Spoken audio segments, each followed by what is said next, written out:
Ciao da Franci, oggi ti presento la miglior frutta martorana di Palermo.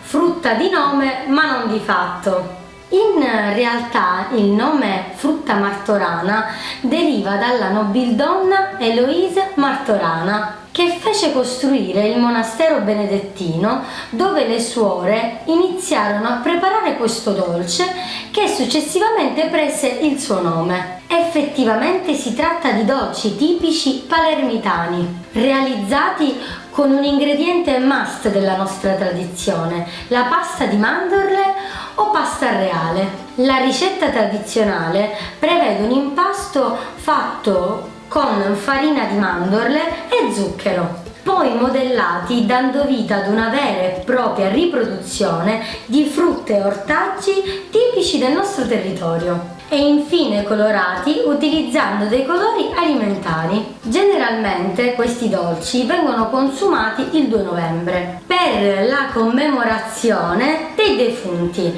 la nostra festa dei morti. Ovviamente noi palermitani non ci contentiamo di degustare questi meravigliosi e gustosi dolci una sola volta all'anno, motivo per cui li troverete quasi tutto l'anno. Per farti gustare la miglior frutta martorana di Palermo abbiamo selezionato per te uno dei migliori laboratori artigianali, preparata dai nostri maestri artigiani rispettando il giusto equilibrio tra gli ingredienti della tradizionale ricetta.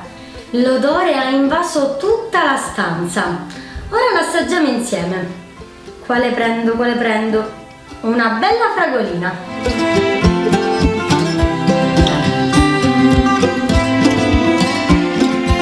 Non ci sono parole per commentare, è assolutamente da provare, un'esperienza assolutamente da rifare, motivo per cui ora me li mangio tutti.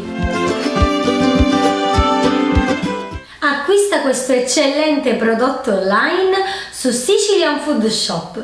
Clicca qui giù. PS, questo prodotto è inserito in una speciale box di degustazione. Ti consiglio di acquistarla come idea regalo, sarà sicuramente apprezzatissima. Baci baci!